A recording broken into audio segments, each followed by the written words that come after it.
Hello friends, આજે હું લઈને આવી ગઈ છું તમારી માટે એકદમ યમી ટેસ્ટી જે કોઈ નથી ખાતું પણ મસ્ત બને છે એવું દૂધીનું શાક। તો સૌપ્રથમ મેં લઈ લીધી છે દૂધી અને દૂધીના બંને છેડેથી મેં એને કાપી દીધી છે, એના છેડા દૂર કરી દીધા છે અને હવે દૂધીને હું છોલી દઈશ, એની છાલ ઉતારી દઈશ। અને છાલ ઉતારવા માટે મેં રેગ્યુલર ચક્કુ જ લીધું છે, છોલણીયું ચક્કુ નથી લીધું। જુઓ, સાદા ચક્કાથી જ આપણે છોલ ઉતારીશું તો એકદમ પતલી છાલ ઉતરશે આ રીતે અને ફટાફટ ઉતરી જાય છે, બહુ સરસ રીતે। મને તો બહુ મજા આવી આ રીતે છાલ ઉતારવાની। તો તમે પણ આ રીતે છાલ ઉતારશો અને તમને મજા આવી જવાની છે। છોલણિયા ચક્કા કરતાં આપણે સાદા ચક્કાથી દૂધીની છાલ ઉતારીએ તો મજા જ આવે છે। પહેલાં હું તો મારા મજા માટે જ આ ચક્કાનો ઉપયોગ કરું છું, બરાબર છે। જો આ રીતે ફટાફટ આપણે છાલ ઉતારી દઈશું અને દૂધીને એકદમ સરસ કરી દઈશું। અને પછી મેં દૂધીને છાલ ઉતાર્યા પછી જ તરત ધોઈ લીધી છે। જો હવે છાલ ઉતારી દીધી છે તો હવે દૂધીને આપણે ધોઈ લઈશું સરસ।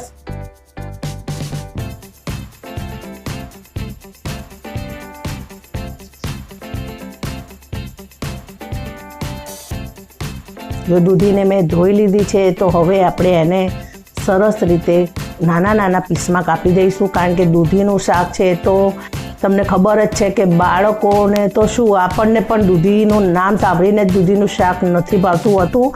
તો આજે આપણે એવું શાક બનાવીશું દૂધીનું કે જે આપણને પણ ભાવે અને બાળકોને પણ ભાવે, બરાબર। તો એના માટે મેં દૂધીને એકદમ નાના પીસમાં કાપવાનું સજેસ્ટ કરીશ, કારણ કે દૂધીને આપણે પાણી વગર ચડવવાની છે, બિલકુલ પાણી એટલે એક છાંટો પણ પાણી નથી જ નાખવાનું, બિલકુલ તેલમાં જ ચડવવાની છે આપણે। તો તેલમાં ઇઝીલી ચડી જાય એના માટે એકદમ ઝીણે સમારવાની છે, બરાબર છે। દૂધી એકદમ ખૂબ જ ફાયદાકારક છે, ડાયાબિટીસ માટે પણ એકદમ રિડ્યુસ કરવાવાળી છે દૂધી અને બુદ્ધિનો પણ વધારો કરે છે। બાળકો રેગ્યુલર દૂધી ખાય તો એકદમ એક્ટિવ થઈ જાય છે અને દૂધી આપણા વાળ અને સ્કિન માટે પણ ખૂબ જ ફાયદાકારક છે। એટલે દૂધીનું સેવન કેન પ્રકારે આપણે કરવું જ જોઈએ। જો દૂધીનું શાક ન ગમે તો મુઠિયા ખાવા જોઈએ, એના થેપલા બનાવીને ખાવા જોઈએ, દૂધીના ભજીયા બનાવીને ખાવા જોઈએ। આપણે એક ઇન્ડિયન ગૃહિણી છીએ, એમાંય ગુજરાતીઓ, તો આપણને તો બધી જ ખબર પડી જ જાય કે કોઈ પણ વસ્તુમાંથી આપણે શું નવું ઇન્વેન્ટ કરવું એ આપણા માટે બહુ મોટી કંઈ એટલી બધી ચેલેન્જ નથી, આપણે ફટાફટ કંઈ પણ ઇન્વેન્ટ કરી શકીએ, બરાબર છે। તો આ રીતે દૂધીને તમે અલગ પ્રકારે તમારા બાળકોને ખવડાવો, પરિવારને ખવડાવો, દૂધીનો જ્યુસ પીવડાવો, બરાબર છે। તો આજે મેં અહીંયા દૂધીનું શાક બનાવી દીધું છે અને દૂધીને એકદમ ઝીણે સમારીને આપણે દૂધીને તેલમાં જ ચડવીને શાક બનાવીશું, બરાબર છે।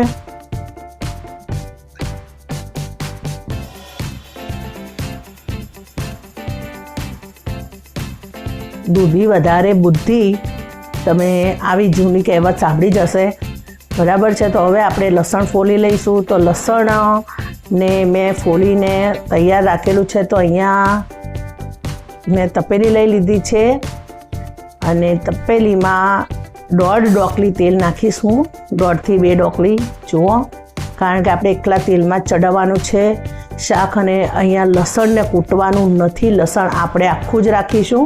આખું લસણ જ્યારે તેલમાં સતળાયેલું હશે અને મોઢામાં આવશે તો તમને એકદમ કાજુ જેવો સ્વાદ આવવાનો છે। મેં હવે લસણ કૂટવાનું બંધ જ કરી દીધું છે મને તો, કારણ કે હવે આખા લસણની જ્યારની મેં એની ટેસ્ટ માણી લીધો છે ત્યારનું મેં લસણ કૂટવાનું બંધ કરી દીધું છે। તો હું હવે દરેક રેસીપીમાં આખું લસણ જ નાખું છું અને મને બહુ જ ગમે છે, મારા પરિવારને પણ બહુ ગમે છે। આખું લસણ આવે છે તો બાળકોને પણ મજા આવી જાય છે, બરાબર છે। તો આ રીતે આપણે આખું લસણ નાખીશું, હિંગ નાખીશું અને હળદર નાખીશું। અને જો આ રીતે હળદરમાં જ પહેલાં આપણે બધી દૂધીના પીસને આ રીતે સાતળી દઈશું, બધી હળદર દૂધી ઉપર ચડી જાય ત્યાં સુધી આપણે એને મિક્સ કરીશું, બરાબર સારી રીતે તેલમાં સાતળીશું અને પછી છેલ્લે મરચું નાખીશું, બરાબર છે।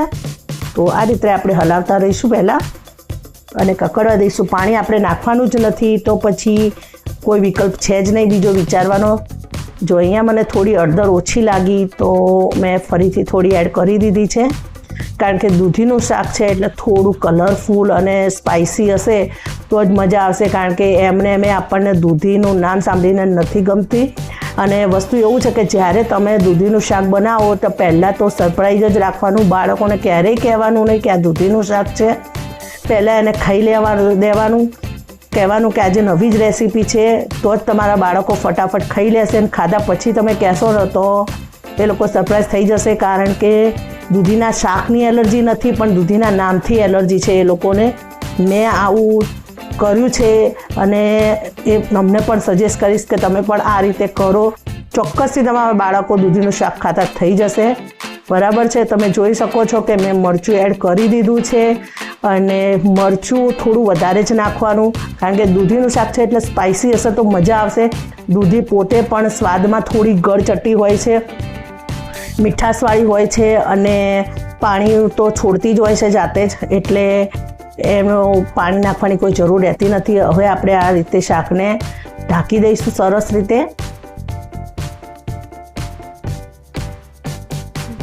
જો તમે જોઈ શકો છો કે પાણી કેવું છૂટવા માંડ્યું છે દૂધીમાંથી, અને દૂધીને આ રીતે જ આપણે ચડવા દેવાની છે તેલમાં જ, અને વચ્ચે વચ્ચે હલાતા રહેવાનું એટલે મસાલો નીચે દાજી ન જાય, અને ચેક કરતા રહેવાનું કે દૂધી ચડી છે તો હજી ચડવાની થોડી વાર છે.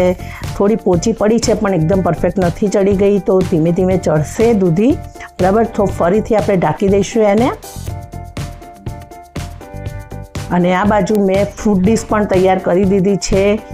ટેટી લઈ લીધી છે, શક્કરટેટી અત્યારે માર્કેટમાં જોરશોરથી આવી રહી છે, તો શક્કરટેટી મેં સમારી લીધી છે જોડે. એને પણ નાના નાના પીસમાં કરી દીધી છે. એની બધી ચીરીઓ પાડીને મેં એની છાલ ઉતારી દીધી છે, તો હવે હું એના નાના નાના પીસ કરી દઈશ. કારણ કે દૂધીનું શાક છે તો સાઈડમાં આપણે બીજું કશુંક રાખવું જ પડશે, કારણ કે એકલું દૂધીનું શાક તો એ લોકોને મજા નથી જ આવતી હોતી, પણ આપણે પરાણે ખવડાવવું હોય ને તો સાઈડમાં આવું કશુંક બીજું રાખવું પડે. તો મેં જોડે કરી દીધું છે કેરીનો રસ અને શક્કરટેટી ફ્રૂટ ડીશ. બરાબર, એટલે એ લોકોને થોડી થોડી રુચિ આવી જાય ખાવામાં. બરાબર છે, તો જો મેં શક્કરટેટીના બધા પીસ કાપી દીધા છે, અને આ રીતે હવે ઉપર ચાટ મસાલો છાંટી દીધો છે. અને શક્કરટેટી પોતે વાયુ કરતા છે, આપણાને પેટમાં વાયુ થઈ જાય અને કોઈ ગેસ ને એવું ના થાય એના માટે આપણે કારા મરીનો પાવડર નાખ્યો છે અને ચાટ મસાલો નાખ્યો છે, જેના કારણે આપણને ગેસ વાયુનો પ્રોબ્લેમ ન થાય. ખાસ આ પણ ધ્યાન રાખવાનું, ફ્રૂટ બધા ખાવાના પણ એને ગેસ વાયુથી બચાવવા માટે આ રીતે મસાલા તો એડ કરવા જ પડશે. સંચળ નાખો, કારા મરીનો પાવડર નાખો, ફ્રૂટ મસાલો નાખો, એટલે ટેસ્ટ વધારે આવશે અને વાયુ જેવું કોઈ પ્રદોષ થશે નહીં આપણને.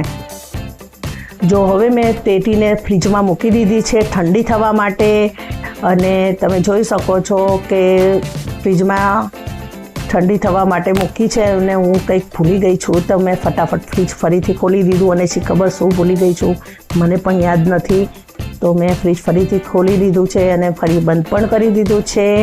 બરાબર, આ બાજુ આપણું શાક તૈયાર થઈ ગયું છે. ચલો ચેક કરી લઈએ ફટાફટ.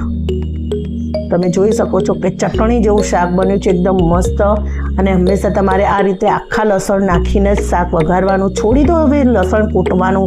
બરાબર છે, જો લસણ એકદમ મસ્ત લાગશે આ રીતે. તમને આખું લસણ જ્યારે મોઢામાં આવશે તેલમાં શેકાઈ ગયેલું, તમને બહુ મજા આવવાની છે. અને સ્પાઇસી શાક દૂધીનું કહેવાનું નહીં હો, છોકરાઓને કદી નહીં કહેવાનું કે દૂધીનું શાક ખાઈ રહ્યા છે. આપી જ દેવાનું પહેલાં ફટાફટ, અને ખાઈ લે પછી કહેવાનું કે બેટા આ તો દૂધીનું શાક હતું. બરાબર છે, જો આ રીતે આપણે દૂધીનું શાક રેડી થઈ ગયું છે. હવે આપણે એને સરસ મજાની પ્લેટ સજાવીશું. થોડો ગરમ મસાલો એડ કરવાનો છે, પણ મેં એ વિડીયોમાં શૂટ નથી કર્યું, ભૂલી ગઈ, સ્કીપ થઈ ગયું મારાથી. બરાબર છે, તો હવે આપણે ડીશ સરસ તૈયાર કરી દઈશું. કેરીનો રસ, શક્કરટેટીનો એક બાઉલ ભર્યું છે અને એક બાઉલ મેં દૂધીના શાકનું ભર્યું છે અને ગરમા ગરમ 2 રોટલી મૂકી દીધી છે અને ગરમા ગરમ રોટી સાથે આ રીતે ડીશ સજાવીને આપણે આપણા બાળકોને અને આપણા પરિવારને આપીશું તો એ લોકો હરખથી ખાશે અને મજા માણશે. વિડીયો ગમે હોય તો લાઇક શેર સબસ્ક્રાઈબ કરી દેજો. આવજો. જય શ્રી કૃષ્ણ.